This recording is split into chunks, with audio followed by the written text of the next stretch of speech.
Muy buenas noches, hermanas, hermanos, Dios les bendiga. Bienvenidos y bueno, un gusto aquí en nombre de escriturayverdad.cl iniciar esta sexta clase del curso Historia de las Reformas del siglo XVI, impartida por un servidor, Andrés San Martín Arrizaga, desde Temuco, Chile.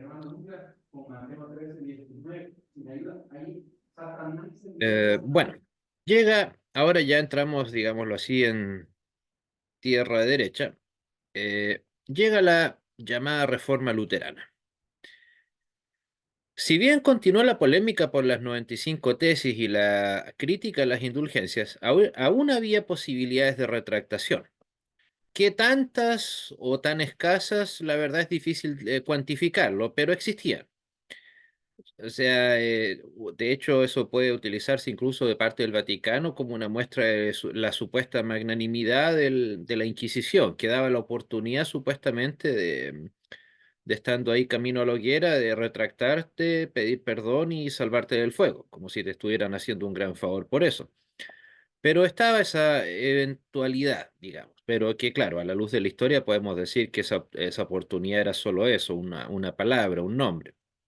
Eh, y así entonces, en ese contexto es que Lutero continuó debatiendo y escribiendo.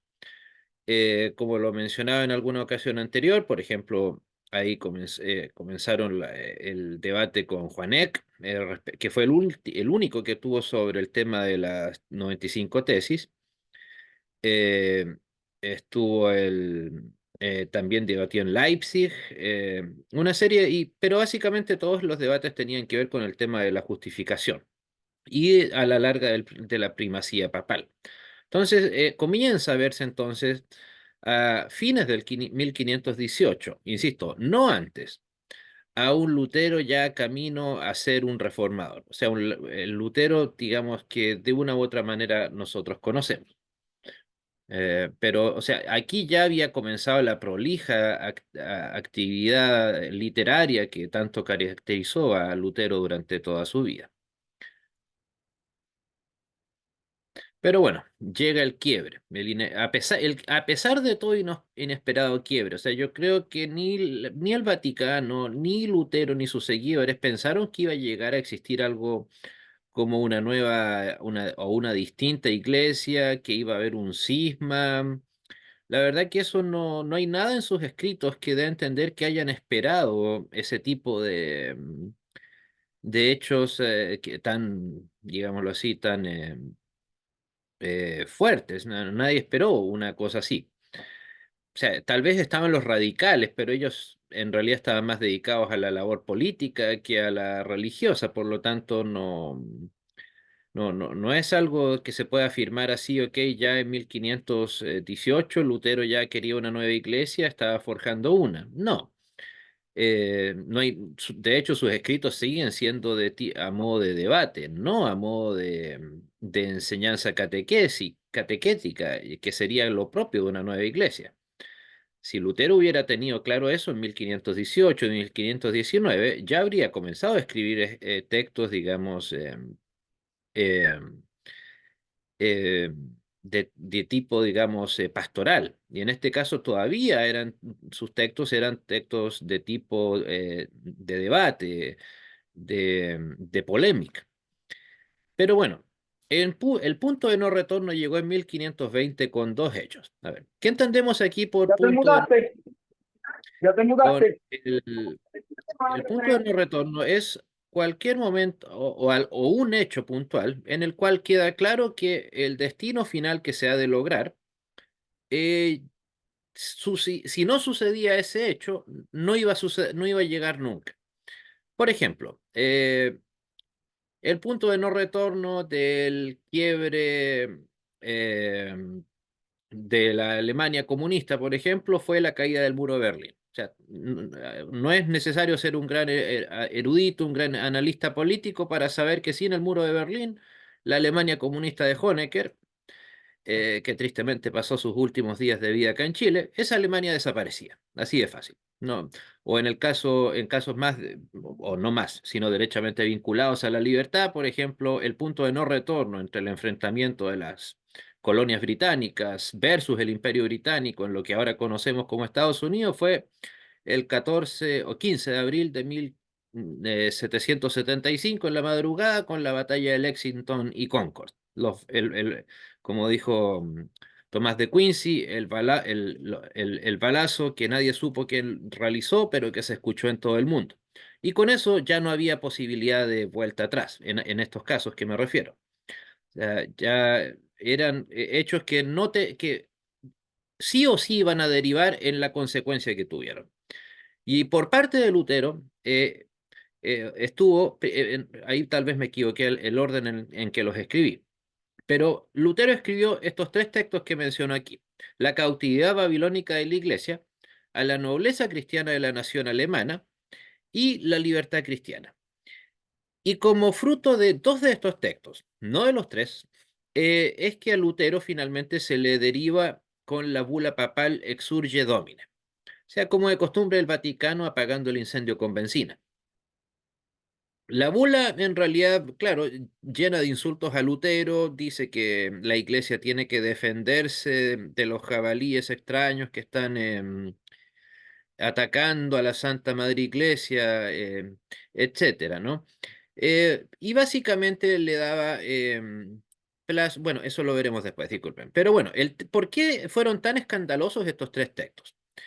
La verdad, en primer lugar, no porque atacaran expresamente la primacía papal, que era un tema todavía en discusión, pero en particular en la cautividad babilónica de la iglesia, es bastante evidente, ¿no? O sea, está asociando Lutero a qué institución, a la Santa Madre Iglesia Católica, el Vaticano. ¿Lo está asociando con qué? ¿Haciendo cuál analogía? Asociándolo a el ejemplo más paradigmático de lo que es la idolatría en la Biblia, Babilonia.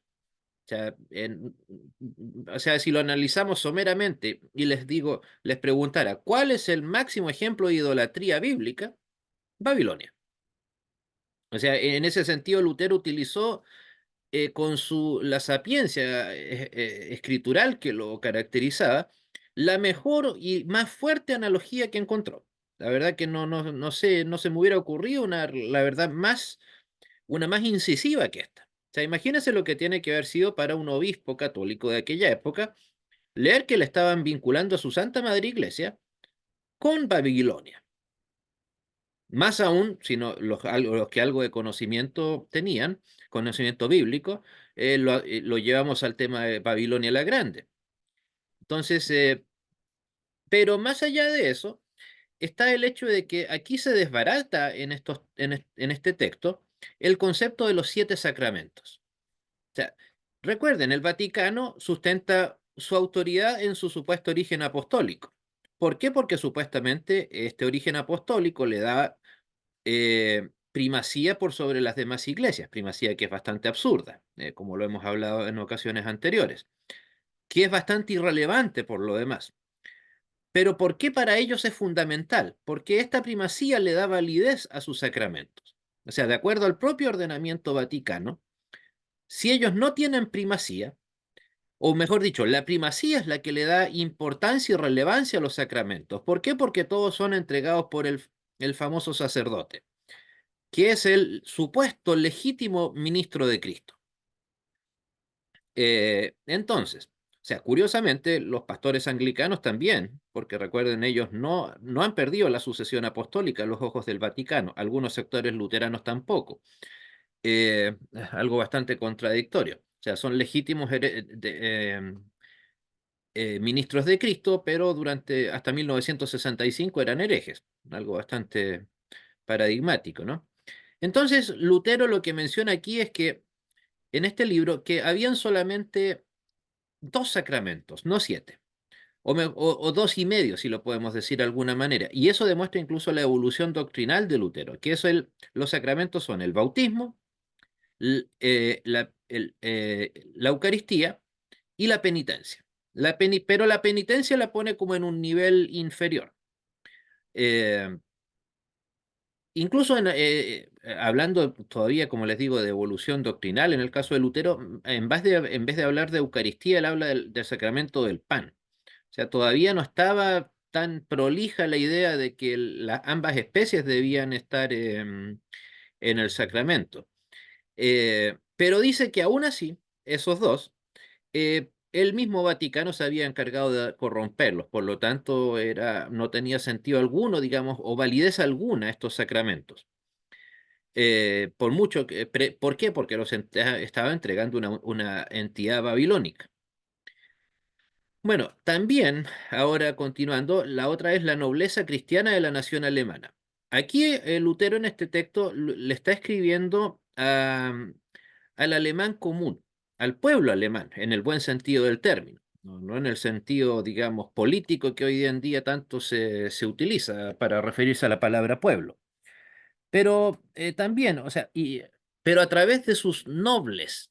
O sea, cuando aquí habla de nobleza, no está hablando, digamos, en el sentido de buena persona que solemos hablar de nobleza, sino a la clase jerárquica de la nobleza. Y a esa nobleza que es legítimamente cristiana y alemana, por supuesto. Y básicamente la temática es la misma. O sea, en ambos está atacando la autoridad, la primacía del Vaticano y todo su aparataje. Sea, entonces, en esencia, la cautividad babilónica está dirigido derechamente al Vaticano, a los colegas sacerdotes u obispos, cardenales, etcétera, del Vaticano. A la nobleza cristiana de la nación alemana está dedicado, como su nombre lo dice, a la nobleza, a los líderes políticos de su país. Y finalmente, el precioso tratado del cual les mencioné la clase anterior, la libertad cristiana.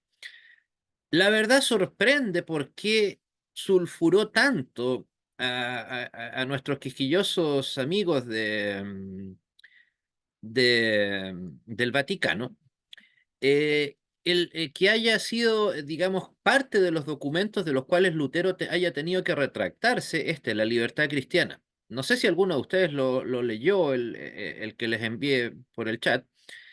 Pero, insisto, no veo qué podría tener ni de antipapal, ni de anti-iglesia católica. O sea, tal vez haciendo una exégesis interpretativa del pensamiento desquiciado de los vaticanistas, sería el hecho de que hayan pensado cómo es posible que un curita alemán, un borrachín alemán, nos venga a decir que el cristiano es libre. ¿Qué se ha creído? Yo creo que esa sería la única justificación, o sea, que ellos interpretan la libertad en el sentido político, sociopolítico del término, mientras que Lutero les estaba hablando de libertad espiritual.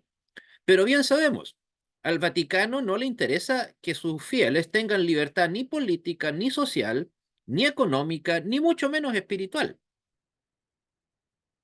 Evidentemente, entonces, insisto, suponiendo eso, podría considerarse que estos tres textos, o sea, tercer texto, que insisto, es tan benigno en su contenido, es más, estoy seguro que si le hiciéramos, como decimos acá en Chile, una encerrona a algún católico y le cambiáramos algunos conceptos y le pusiéramos abajo en la firma Joseph Ratzinger, no faltaría el católico que lo leería con todo gusto y quedaría fascinado con el texto que se menciona, con este texto. O sea, entonces, la verdad, como les digo, pero es sorprendente en realidad lo quisquillosos, lo delicados que eran nuestros amigos del Vaticano ante cualquier aire de disidencia.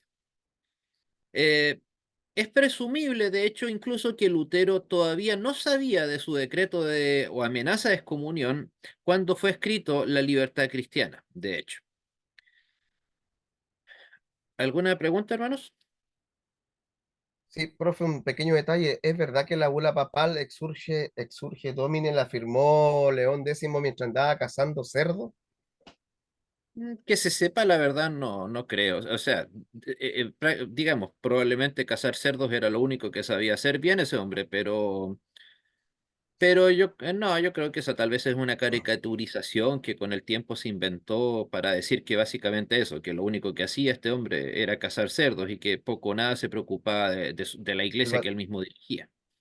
Ahí Ya. tienen dos retratos, dos fotos. Las escogí esas, bueno, no es claramente el modelaje, no era lo de Martín Lutero, pero escogí esa porque esa es en efecto de Lutero en 1520. Eh, eh, no fue hecha por Lucas Cranach, pero sí se sabe que está fechada en el 1520. Y al lado derecho está la portada, digamos, de la bula Exorge Domine contra los errores de Martín Lutero. Esa es una portada de la Biblioteca Vaticana, por cierto, o sea, es una réplica de la original. Bueno, pero llega obviamente el quiebre definitivo. Entonces, la bula papal le daba a Lutero plazo hasta el 31 de diciembre de 1520 para retractarse de todos sus escritos, pero principalmente de los tres que les mencioné. Hermana Angelina, dígame. Sí, buenas noches. Tengo una idea de lo que es una bula papal, pero si usted fuera tan amable de explicarnos qué es una bula papal, eso. Bueno, sí, en realidad, bueno mencionarlo. Una bula papal es un documento oficial emitido por un papa con un fin específico. Sería algo similar a los que somos chilenos, una especie de decreto con fuerza de ley, pero que en el caso del Vaticano eh, tiene siempre el tinte de denuncia, o sea, un documento de denuncia.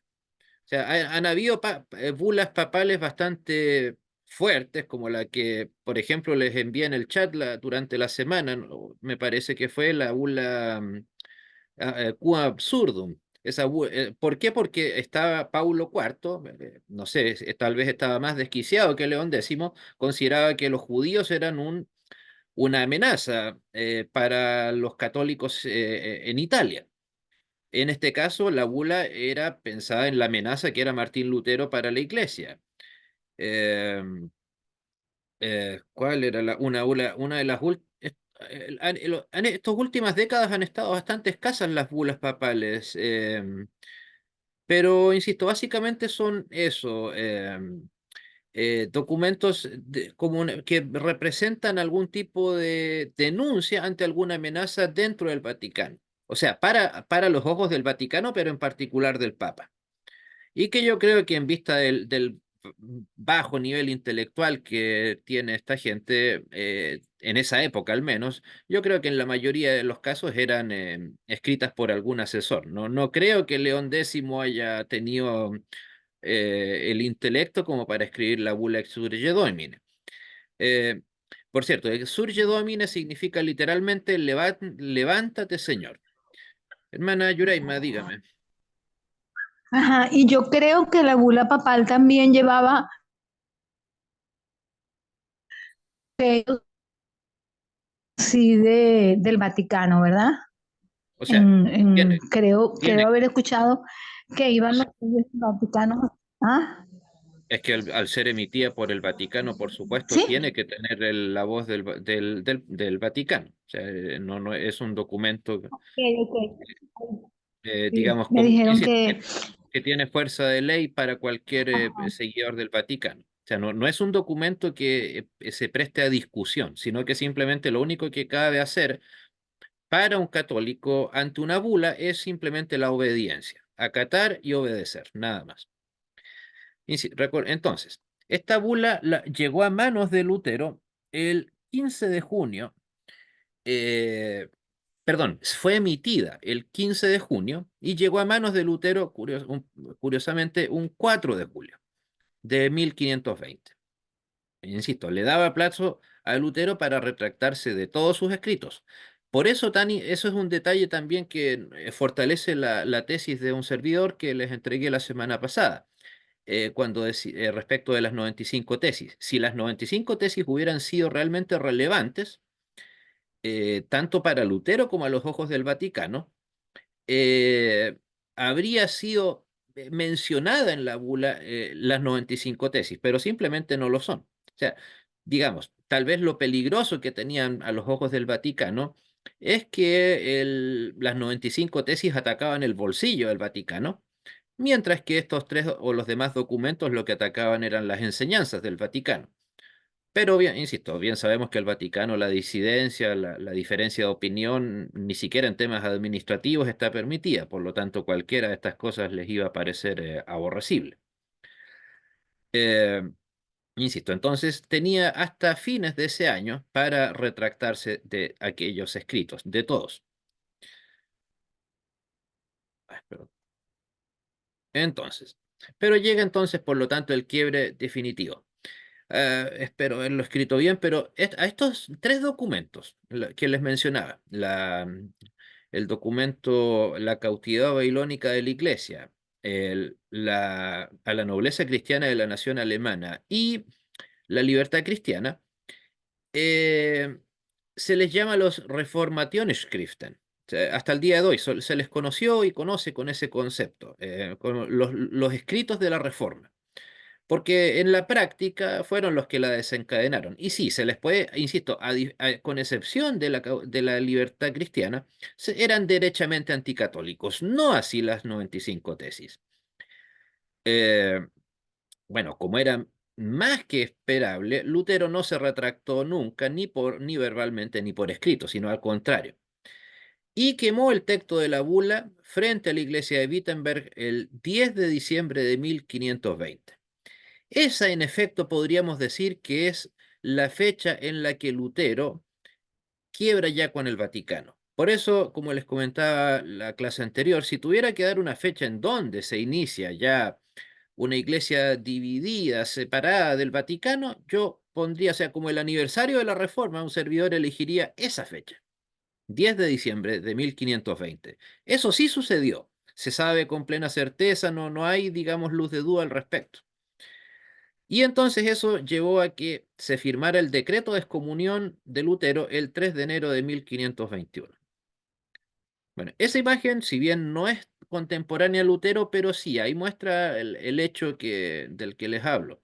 Lutero tomó la bula, se armó una hoguera, eh, y la bula, que obviamente es solamente un par de páginas nada más, pero llevó al parecer ahí todos sus libros de derecho canónico, algunos catecismos católicos y los quemó junto con las demás personas. Yo creo que sí hay algo en esa imagen que es como la más reconocida al respecto. Algo de exageración tiene en el sentido em, de que se ve mucha gente. Yo no creo que haya habido tanta gente, tal vez estaban sus alumnos de la universidad, porque no fue un día domingo, o sea, no es que haya salido de la iglesia en frente a Wittenberg. No, insisto, no creo que haya habido gente del pueblo común, digamos. Y sí, hermano, creo que Oscar creo que escribió que sí. La verdad que yo lo celebraría de buena gana, hermano Mar. Sí, la verdad que siempre lo conmemoro con mi gente cercana el 10 de diciembre de cada año como el origen, la fecha de origen de la reforma propiamente tal. ¿Alguna pregunta, hermanos? Yo tengo una pregunta. Dígame. Em, También son conceptos. Concretamente, ¿qué es una excomunión? Eh, La palabra excomunión literalmente no tiene mayor ciencia, como decimos. Excomunión. Se le quita el derecho a comulgar a una persona, en el caso católico. O sea, ex fuera, comunión de comulgar. En otras palabras, una persona ya no, un católico que ha sido excomulgado, ya no tiene el derecho a participar en la Eucaristía. Por lo tanto, se convierte en un hereje, por lo tanto, pierde la salvación. O sea, es cierto, la palabra en sí no dice que esté, eh, ¿cómo decirlo?, que se le envía al infierno, pero en la práctica sí. Porque si un católico no tiene el derecho a recibir la Santa Eucaristía, entonces obviamente está condenado al infierno. O sea, entonces, en la práctica, algunos lo comparan con lo que en las iglesias evangélicas llamamos poner bajo disciplina o interrumpir sí, o llamar a disciplina eclesiástica, pero hay una gran diferencia. Es cierto, no en todas las iglesias se da, pero en las iglesias evangélicas, al menos en papel, hasta donde mi conocimiento llega, el poner bajo disciplina es un estado temporal. No es algo a lo cual un creyente, por el motivo que sea, se le pone bajo disciplina de manera perpetua. En cambio, la excomunión sí es perpetua. Entonces, insisto, Sí, básicamente claro.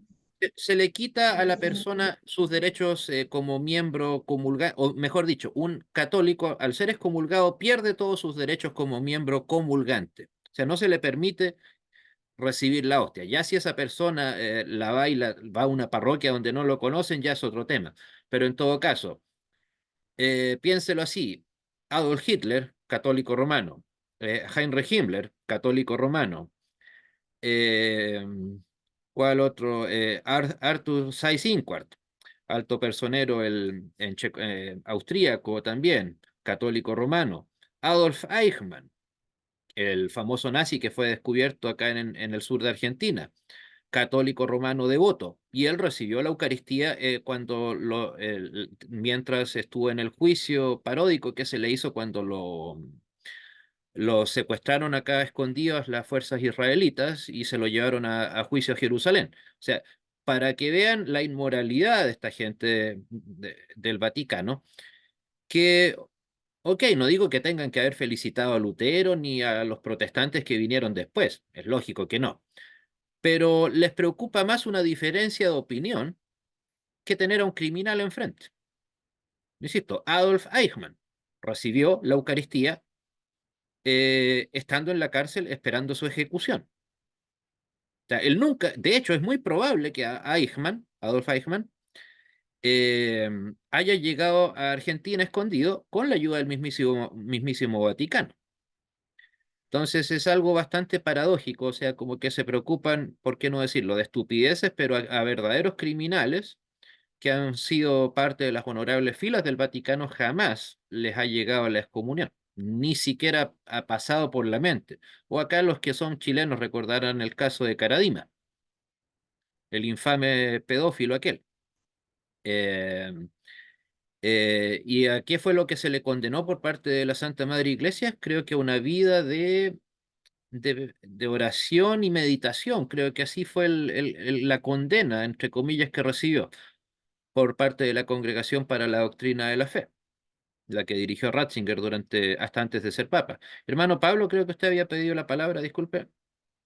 Sí, Pablo Escobar Gaviria y el Chapo Guzmán, ambos narcotraficantes, también son católicos devotos. Sí, O o eran, sea, eran en el caso de Pablo Escobar. claro, o No, sea, es que, bueno, tal vez daba sus buenas donaciones el hombre, ¿no? sí, Pero, tenían sus o sea, curitas esa privados es, también.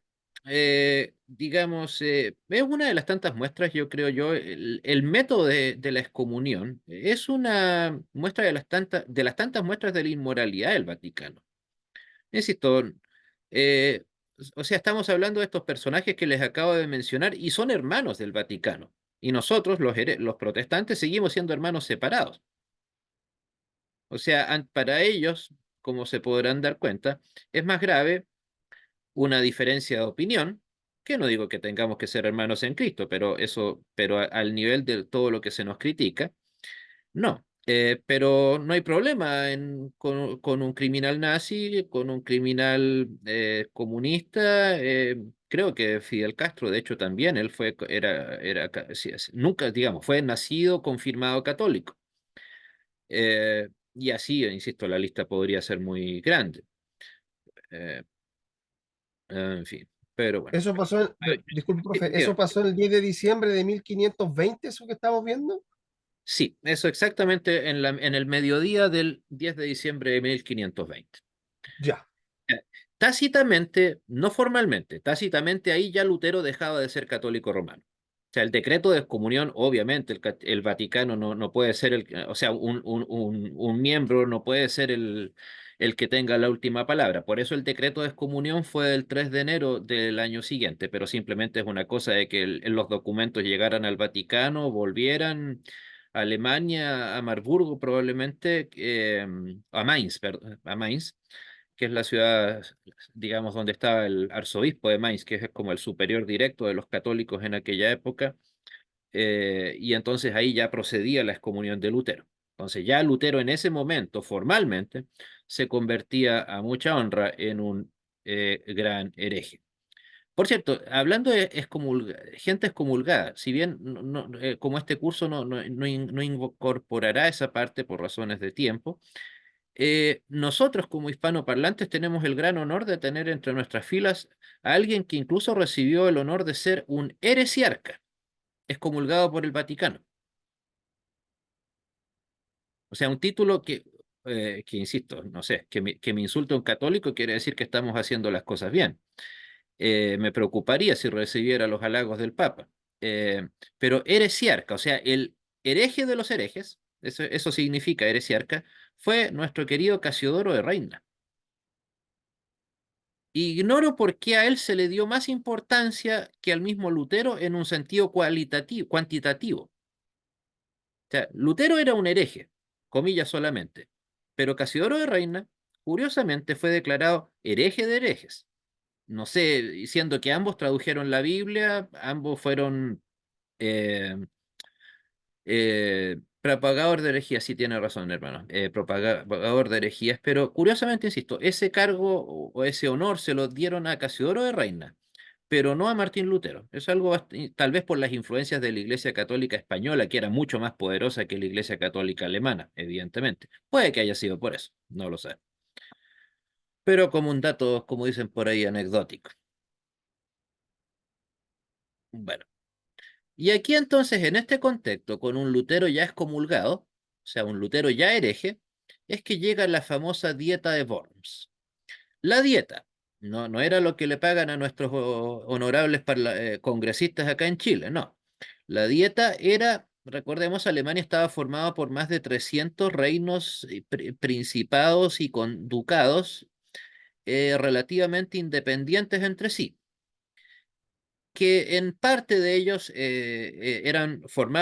daban lugar al llamado Sacro Imperio Romano Germano, pero que como eran un reino tan dividido, entonces cada cierto tiempo, si es que se daba el caso, trataban asuntos comunes, ya sea políticos, económicos, militares, etcétera. O sea, llegaban a ciertas decisiones. Entonces aquí, como claro, se venía la división, se veía que Lutero tenía, muy hereje habrá sido declarado, pero tenía muchos seguidores, era muy popular, probablemente más que el emperador, de hecho. Eh, o sea, no, con toda seguridad Lutero era más popular en Alemania que el emperador mismo, Carlos V. Entonces, ahí se presentó en esta dieta. Tenía como, probablemente lo han escuchado muchas veces, un salvoconducto, pero era un secreto a voces que eh, ese salvoconducto iba a ser anulado. Y la verdad que es como casi lógico esperar que así fuera. ¿Por qué? Porque después de todo Lutero era un hereje. Entonces, ¿por qué iba a haber un rey? Iba a tener que proteger a un hereje. En ese sentido, si es sorprendente que le hayan dado ese falso salvoconducto a Lutero por el hecho de ser él un hereje. O sea, no sé, digamos, creo que fue tal vez una, eh, una treta simplemente para hacer que Lutero viajara y punto, nada más. Insisto, pero no fue sorpresa para nadie que ese salvoconducto no se cumpliera. Y bueno, la dieta comenzó el 16 de abril de 1521. Y eso dice bastante. A Lutero se le dio la oportunidad de hablar recién el 18 de abril, 2 días después. Y ahí pronunció una de sus palabras más bellas, pero también de las más osadas. Y teniendo en cuenta que, recuerden, tenía todos los representantes del Vaticano y tenía las tropas y al emperador mismo frente a frente, a un par de metros. Insisto, para nosotros hoy en día, ok, tal vez es una escena de un par de películas, uno que otro documental y nada más, pero recuerden, piensen lo que es decirle no a un emperador, decirle no a los representantes del Papa en el siglo XVI. Pero aquellas palabras, me remitiré a ellas. Por cierto, pero antes de leerla, esa es una imagen también muy antigua, debe tener unos 300 años, de Lutero cuando estaba partiendo desde Wittenberg hacia Worms, que era un viaje de aproximadamente una semana. Por eso, por eso es que era tan necesario el salvoconducto. O sea, no era que llegaban de un día para otro, ni de mañana a la tarde, no. Era un viaje bastante extenso, más aún si se iban en carretilla. Entonces esa imagen retrata cuando Lutero estaba partiendo en su caravana hacia Worms.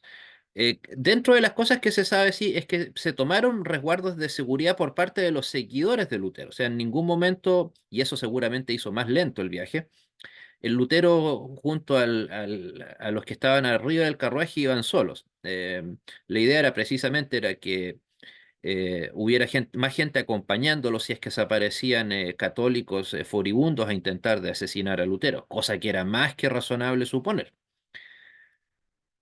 Bueno, perdón.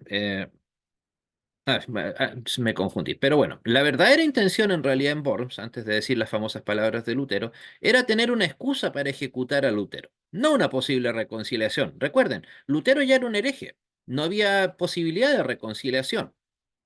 No había habido un texto, no es que entre medio haya mediado un texto ni de Lutero ni el Vaticano como diciendo, ok, veamos qué pasa, solucionemos, debatamos. No. O sea, hasta el día de hoy el Vaticano no debate con nadie de manera seria, solo espera que los ingenuos lleguen a su encuentro, ¿no? Entonces, ¿por qué esta iba a ser la excepción?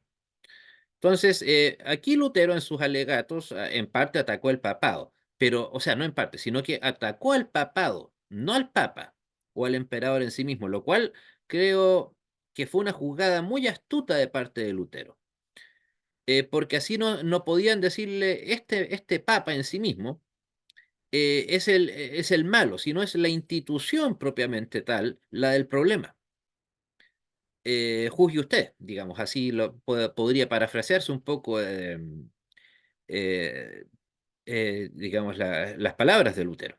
Y evidentemente todo esto tenía una intención más política que religiosa. O sea, a Carlos V, insisto, puede que haya sido nominalmente católico, pero de ahí a que le haya importado, qué sé yo, la transubstanciación, la Inmaculada Concepción, es más, yo creo que las indulgencias le eran absolutamente indiferentes, porque de paso eran dinero que se le quitaba a sus propios súbditos. No deja de ser un punto importante, que mientras más dinero se gastaba en indulgencias, eh, más, menos dinero había para pagar impuestos. Y obviamente, ¿qué es lo que le interesaba a Carlos V? Recibir dinero por impuestos, no por indulgencia. Entonces, por eso el hecho de que haya sido encabezada la, la dieta haya sido encabezada por el emperador dice bastante, o sea que el tema era netamente político. Además de que me imagino que Carlos V, no porque haya sido un buen gobernante, sino por lo ambicioso que era, no quería que su imperio se le dividiera, cosa que finalmente pasó. Entonces, tal vez ahí estaba la intención eh, de que hubiera un acuerdo político, pero no religioso, porque acuerdo religioso ya no iba a haber. Y entonces, ahí sí, ahí pronunció una de sus palabras más bellas y osadas. Y cito, a menos que no esté convencido mediante el testimonio de las Escrituras o por razones evidentes, ya que no confío en el Papa ni en su concilio, debido a que ellos han errado continuamente y se han contradicho. Me mantengo firme en las Escrituras a las que he adoptado como mi guía. Mi conciencia es prisionera o cautiva de la palabra de Dios y no puedo ni quiero revocar nada reconociendo que no es seguro o correcto actuar contra la conciencia. Podríamos decir amén aquí tal vez. No se sabe con certeza, pero en algunos documentos de las actas del concilio, o perdón, de la dieta, se dice que después de la palabra conciencia, Lutero dijo, no puedo hacer otra cosa, Dios me ayude, amén. Esa parte no, la verdad en las actas oficiales no está en actas de terceras personas. Pero aún así, con lo que acaban de leer, digamos, insisto, piensen en lo que significa decir estas palabras ante el clero católico o sea, piensen en los detalles que hay ahí. Uno, apunta al principio de la sola escritura, testimonio de las escrituras o razones evidentes. Y aquí, por eso digo que habla en contra del papado, no el papa puntualmente, en este caso León X, y más aún, algo que les tiene que haber dolido más al concilio. Después de todo el concilio, es la instancia suprema en el Vaticano. Eh, y de hecho dice algo que es bastante real hasta el día de hoy. Básicamente los concilios están para contradecir uno al otro. O sea, el Concilio Vaticano II nos declaró a nosotros los protestantes hermanos separados.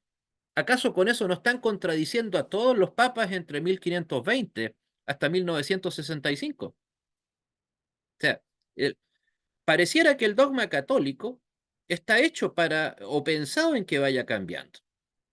Insisto el ejemplo que les he dado en otras ocasiones, que las confesiones de fe luteranas terminadas en 1580 con el libro de Concordia, los cánones de Dort calvinistas, el catecismo de Westminster, el catecismo de Heidelberg, o las demás confesiones calvinistas, no se han movido una letra en sus confesiones. O sea, el que que la gente luterana o calvinista se aparte de esas confesiones ya es problema de cada quien, pero las confesiones están ahí. Y entonces, por lo tanto, el luterano que se quiera considerar tal, pues bueno, que sea consecuente con lo que dicen sus confesiones. El calvinista, lo mismo. Los 39 artículos anglicanos, ahí están, no se han modificado. Mientras tanto, ¿cuántos concilios han habido después del concilio de Trento? O sea, o la llamada Contrarreforma. Por lo menos unos 5. Los más famosos, el Concilio Vaticano I y el segundo, el Concilio Vaticano II. Pero insisto, en ambos intentaron rearmar de nuevo la Iglesia Católica. Entonces, ahí tiene plena razón Lutero de que los concilios se contradicen unos a otros. O sea, tanto calvinistas como luteranos que estemos acá, bien sabemos que el sínodo o el presbiterio, según sea el caso, se debe a sus confesiones.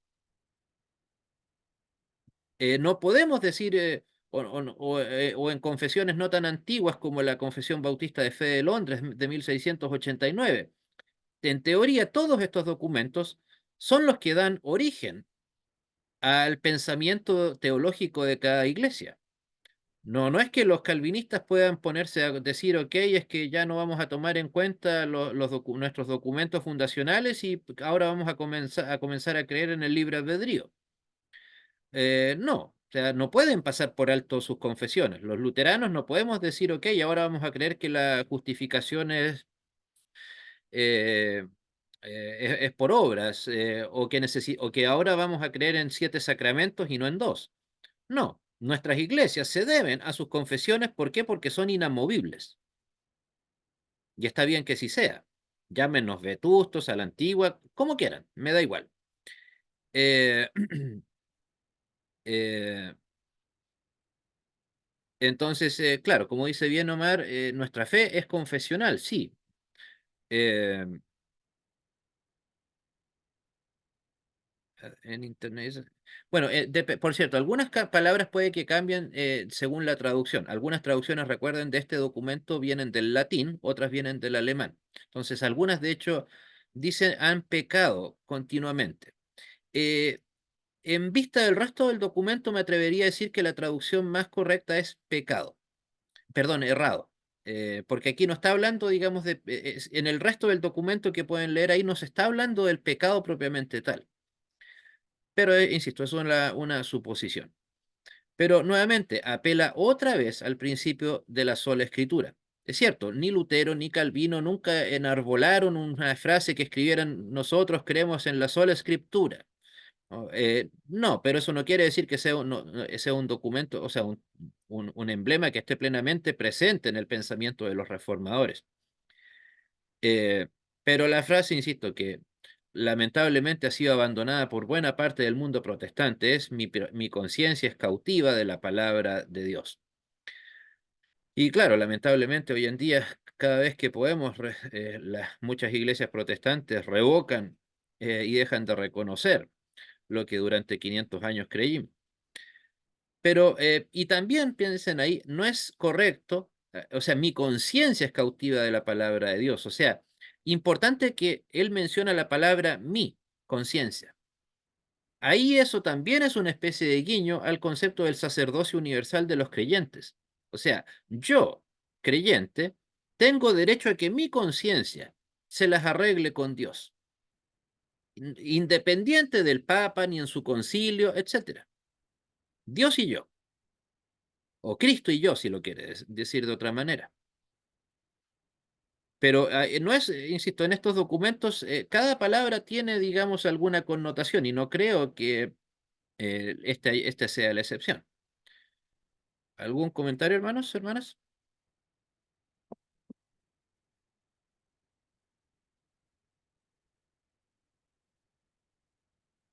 Bueno, siendo así, ese por cierto es una foto de un libro muy antiguo que un servidor posee de la Catedral de Worms, que ahí fue donde se llevó a cabo la dieta. Esa foto creo que fue tomada en 1920, o el libro en realidad de donde lo escaneé es de 1920, por eso es que no está particularmente eh, glamorosa, pero así era en ese año. O sea, probablemente esta foto fue tomada durante la Primera Guerra Mundial. Eh, y de hecho esa catedral sigue siendo católica hasta el día de hoy.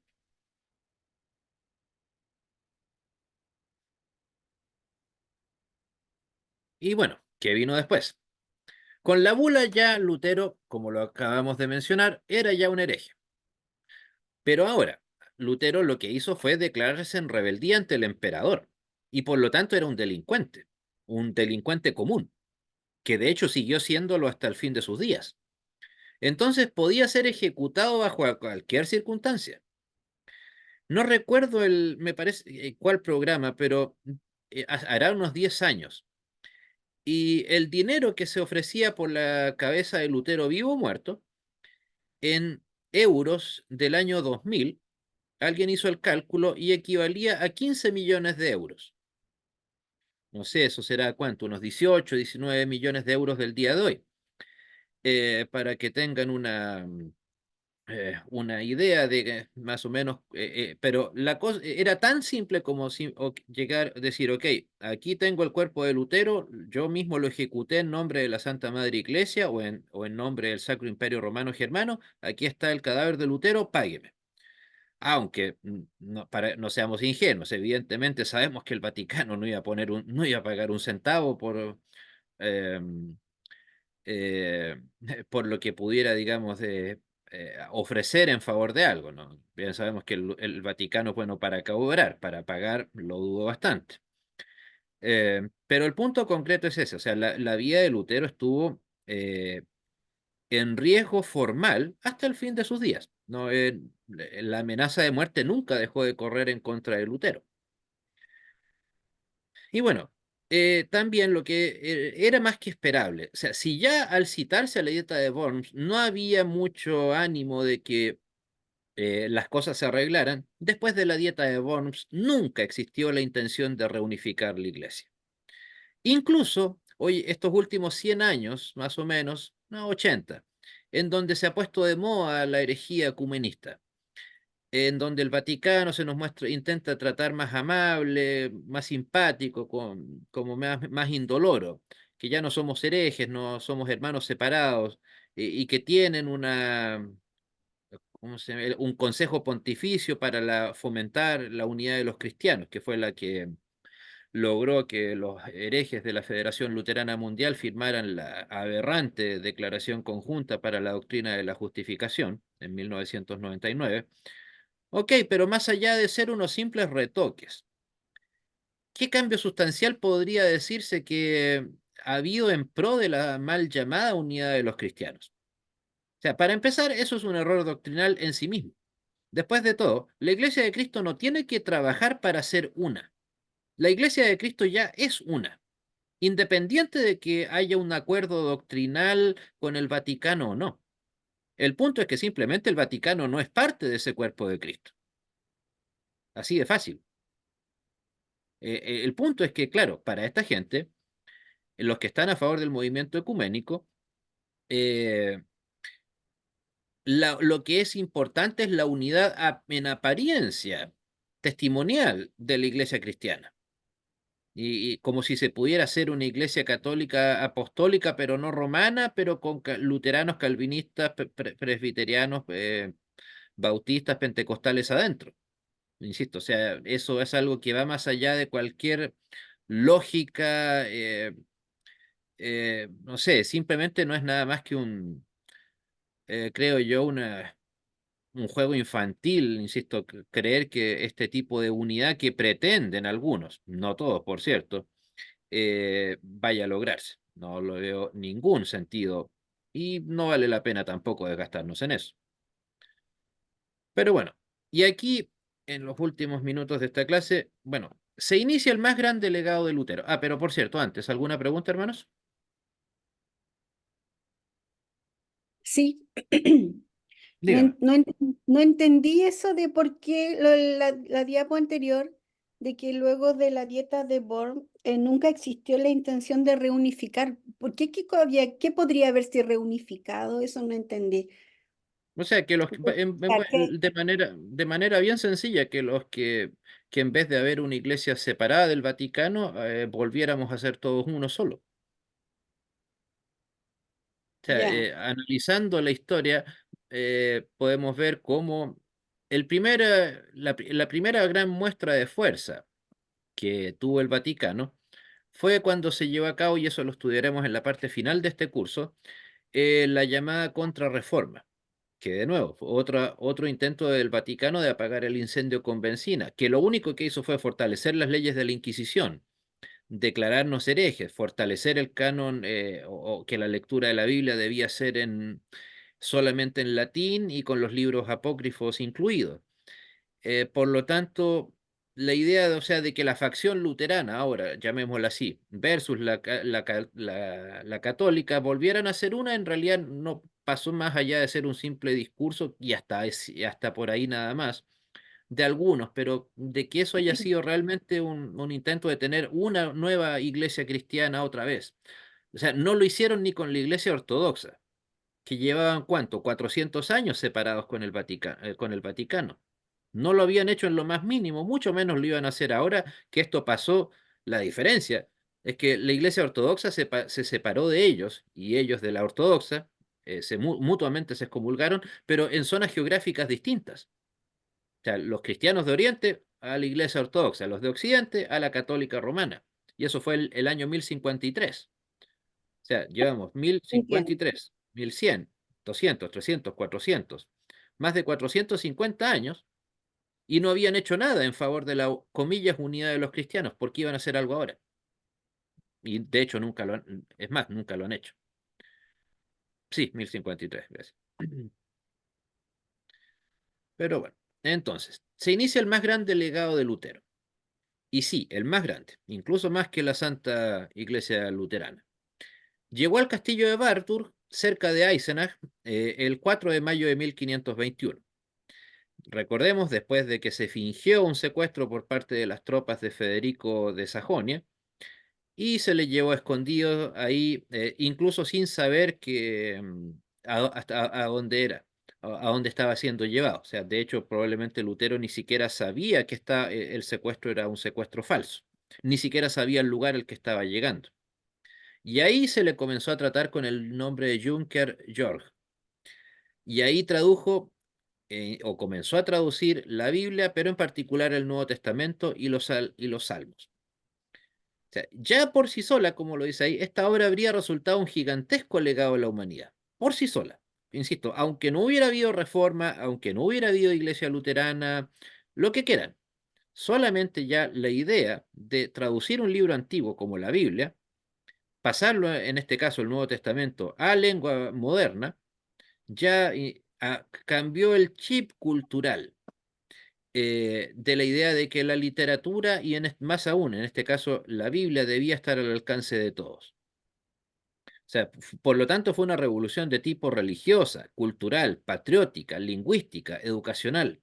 Piensen, religioso por razones obvias, como lo dijo el historiador, ¿cuál fue? No lo recuerdo, pero fue un historiador que dijo, acotó la siguiente frase: Lutero llevó de vuelta la Biblia al cristianismo. Así de fácil. Antes de Lutero, en el cristianismo eso era una idea inexistente. Cultural, porque después de todo, la literatura es parte de la cultura. Patriótica, ¿por qué? Porque general, junto la Biblia en alemán, le dio al pueblo alemán de aquella época una identidad que antes no tenía. O sea, Alemania hasta el día de hoy, de hecho, es un país muy diverso, a pesar de la imagen que uno tiene de un país tan compacto. No, es un país muy diverso, con culturas muy diversas, pero básicamente lo único que los une en un 100% es su lenguaje, a pesar de que siguen manteniendo sus dialectos. O sea, pero ese lenguaje fue el que creó Martín Lutero en el castillo de Wartburg, tomando seguramente como base el alemán de Sajonia, pero tomando lo mejor del resto de las lenguas, y esa fue la traducción que finalmente conocemos hoy en día como la Luther Bibel. Y educacional, ¿por qué? Porque, por supuesto, Alemania, al ser un país en aquella época con unos índices de lectura y de educación tan bajos, pues bueno, estaba la coyuntura, el gran problema de, bueno, ¿qué sacamos con traducir un libro si resulta que la gente no lo puede leer? Y por lo tanto se inició un proceso no solo de traducción, sino de alfabetización masiva.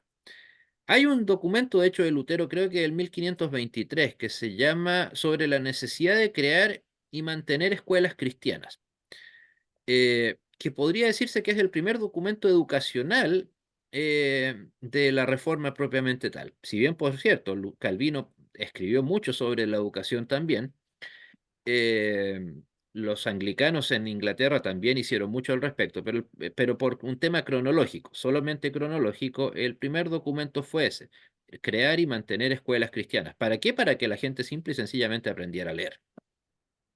Y insisto, lo bueno de aprender a leer la Biblia es que usted puede leer otra cosa también, cualquier otro libro.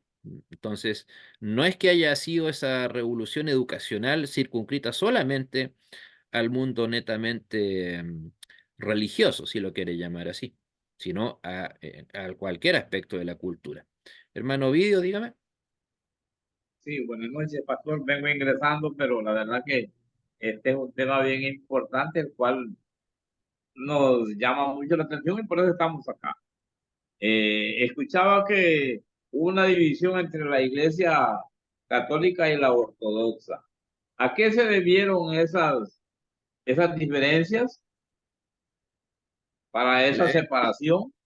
Bueno, básicamente la excusa doctrinal, porque como yo la prefiero llamar así, es el llamado asunto del filioque, que la tradición de la iglesia cristiana oriental o los ortodoxos en general es que ellos creen que el Espíritu Santo procede del Padre solamente y no del Hijo, Cristo. Mientras que la tradición occidental, que en esa época obviamente estaba encabezada solamente por la Iglesia Católica Romana, y eso nosotros lo heredamos también, creemos que eh, eh, nosotros creemos que el Espíritu Santo proviene del Padre y del Hijo. Por eso, de hecho, es por ejemplo que la Iglesia Ortodoxa hasta el día de hoy no acepta el credo atanasiano, porque ahí se menciona la frase que procede del Padre y del Hijo. El tema del Teotocos, hermano, tengo mis severas dudas de que eso haya sido un asunto que se haya discutido. Evidentemente ellos, hasta donde mi conocimiento llega, no aceptan el Teotocos, o sea, María, Madre de Dios. Pero no, hasta donde mi conocimiento llega, no fue parte de las discusiones que llevaron a eso, creo. Eh, pero por Pero eso, yo, por cierto, pudo haber insistiré, sido también, pastor, pudo haber sido insistir. un tema de discusión, porque la verdad que eso los hace chocar ahí, pues, con, con ese tipo de creencias que tiene uno y el Pero es otro, ¿ah? que En el caso y en el caso de puede nosotros, ser, que... pero es que en sí mismo el conflicto fue más de tipo cultural. Ah, ok. Es cierto, estaba esa gigantesca diferencia en el tema del Padre, el Hijo y el Espíritu Santo. Pero eso no significa que en realidad eran culturas muy distintas, muy separadas. O sea, basta con ver una misa católica, compararla con una misa ortodoxa, mucho más mística, mucho más con muchos ritos muy distintos, con todo que tiene un significado, además de que el Vaticano nunca se movió del latín, mientras que el mundo occidental, oriental, perdón, se mantuvo con el griego. También estaba el tema de cuál era el primado, el de Constantinopla o el de Roma. O sea, también estaba el tema, digamos, derechamente de poder político. Insisto, y más allá de de esas consideraciones que no dejan de ser importantes, insisto, yo creo que tarde o temprano el cisma de Oriente o con Oriente tarde o temprano iba a llegar. ¿No? Eran, creo, culturas, o son culturas, maneras, cosmovisiones muy distintas de ver la fe, la vida social, política, etcétera, irreconciliables con el mundo occidental hasta el día de hoy, de hecho. Por eso, por muchos guiños que se han hecho entre el Vaticano y las iglesias ortodoxas, algunas, porque igual son varios patriarcados, decenas de hecho, no han llegado a nada concreto. ¿No? Y entonces, insisto, fue una excusa más bien el tema del filioque. Fue un tema como la excusa, pero en realidad, insisto, era un cisma, una división que tarde o temprano iba a llegar. Bueno, esa imagen es de un billete alemán, ignoro su origen, digamos, pero del 1925, que tengo precisamente como parte de mi colección. ¿Y por qué lo puse ahí? Porque ahí está retratando a Lutero cuando estaba siendo secuestrado por las tropas de Federico el Sabio, llevado camino al castillo de Bartur. Bueno, respecto de la Luther Bibel, o la Biblia de Lutero, el Nuevo Testamento lo tradujo, imagínense, en apenas 11 semanas. Básicamente el idioma alemán que conocemos fue creado por Lutero ahí. Y eso es algo que casi se ha mantenido sin variación. Y bueno, llegó de vuelta a Wittenberg el 6 de marzo de 1522, principalmente porque se creía que ya la amenaza de muerte, o mejor dicho, se creía que Lutero había muerto, por muchos tanto por sus seguidores como por sus opositores. Pero eso llevó a que algunos se exaltaran demasiado co- eh, y se iniciaran revueltas anticatólicas muy fuertes, muy violentas, entre esas encabezadas principalmente por el que primero había sido profesor, colega de Lutero en Wittenberg, Andreas Karlstadt, pero que él nació bajo el nombre Andreas Bodenstein. Él era un férreo iconoclasta que comenzó con esto de que no había que utilizar ropas litúrgicas, entonces cualquier tipo de signo dentro de los templos él los quería destruir, etcétera. O sea, si bien no llegó a tener un gran poder como el que tuvieron otros reformadores, ni muchos seguidores tampoco, pero él trató de ser más violento, más virulento, y trató de tomar el liderazgo de la naciente iglesia. Y eso hizo que se tuviera que apresurar probablemente la llamada de la vuelta de Lutero desde el castillo de Wartburg hasta a Wittenberg. Entonces, Pastor, con esto ya derechamente el cisma estaba tomando forma. ¿Sí? ¿Quién ¿me habló? escucha? Perdón, Sí, ¿me escucha? sí. Ah, ok. ¿Cómo consideramos a Lutero? ¿Como un conservador o como un progresista, un luterano progresista? Pues la verdad que existen varios tipos de luteranismo, ¿verdad? Progresista, reformador, y usted le agrega otros que hayan por ahí.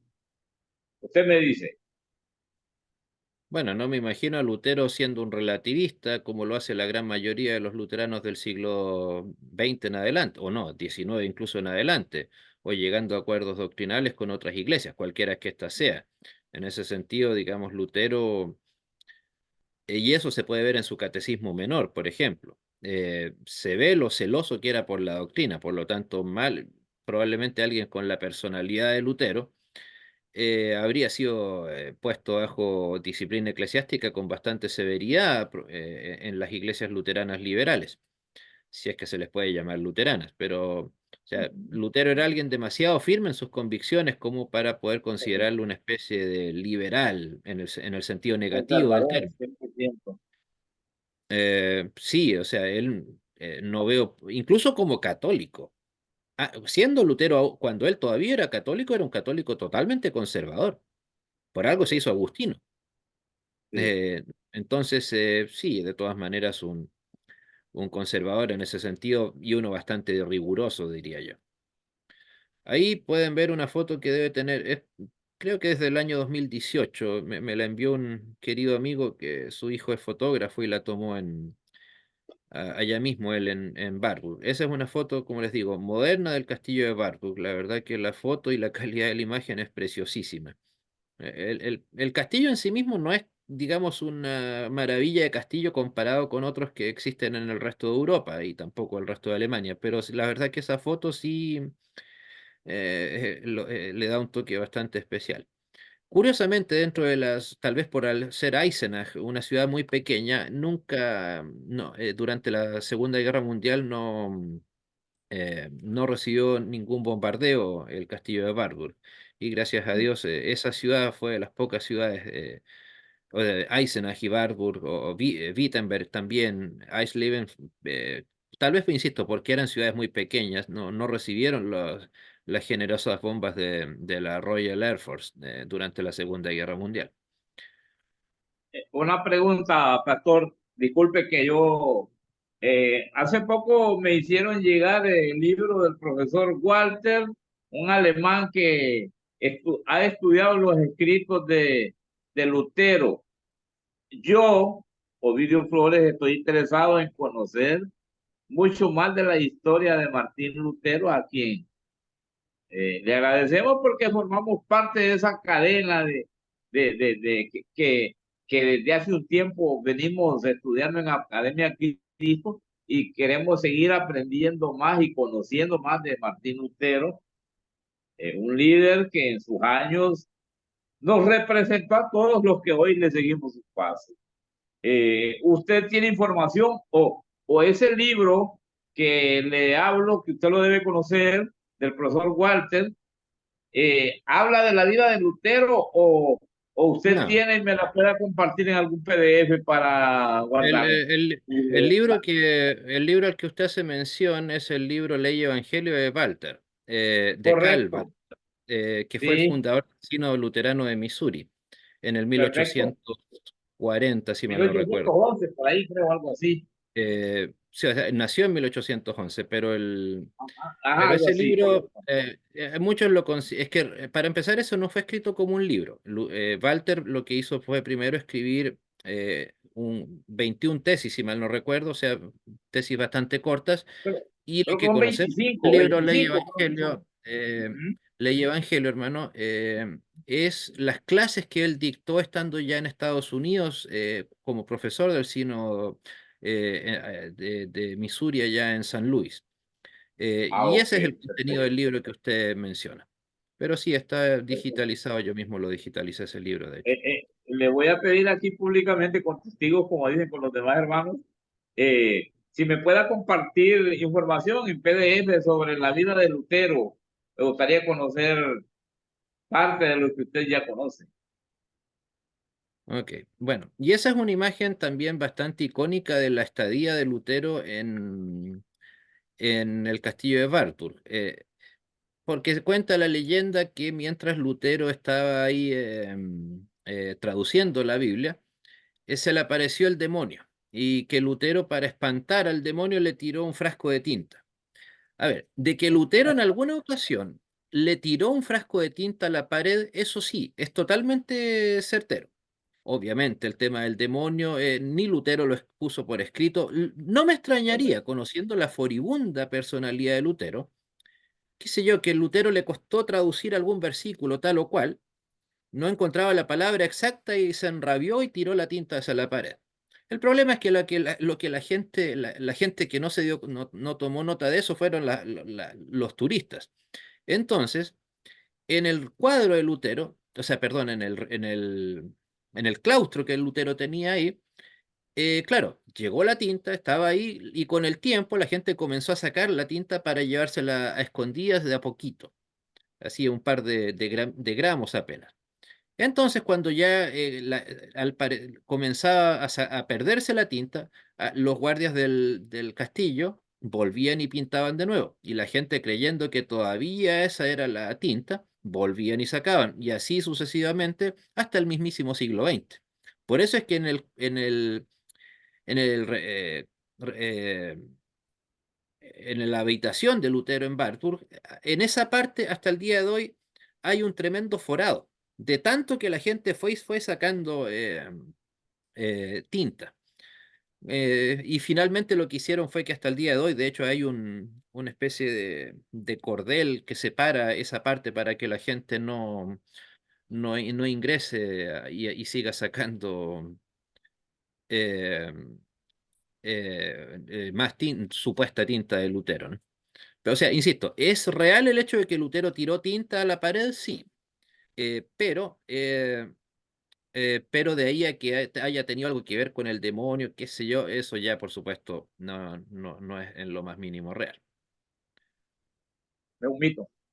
Bueno, en fin. Bueno, Mitología. no sé si, bueno, ya finalizado la parte expositiva de esta clase, no sé si queda alguna pregunta que quieran hacer antes de comenzar a despedirnos. Eh, Pastor, con relación a la vida de Zwinglio, que estuvo involucrado en esos tiempos de la reforma, usted me imagino que tiene algún tema ahí también para tratarlo en la Bueno, clase acá con nosotros siendo en así, algún momento. recuerden, este viernes a los que quieran participar, un servidor está invitado al canal del pastor de California, Estados Unidos, California, eh, José Villalobos, y se me invitó a hablar sobre el tema del ateísmo militante, como se le llama, o el nuevo ateísmo. Así que eso es a la misma hora se equivocaron ahí en los redactores, no es a las 19 horas de Los Ángeles, es a las 18 horas de Los Ángeles, pero sí es a la misma hora de esta clase, este viernes. Ahí el link lo estaré haciendo llegar con este intrincado Perfecto. personaje Richard Dawkins. Bueno, hermanos, no habiendo otra pregunta, ¿no la hay? Bueno, siendo así, Gracias, Pastor. entonces, bueno, Gracias. quedamos despedidos, Dios les bendiga y nos encontramos el próximo miércoles, si Dios así lo permite. Hasta pronto. Buenas noches. Bendiciones a todos. Chao, chao. Gracias, Dios los guarde. No se mueve.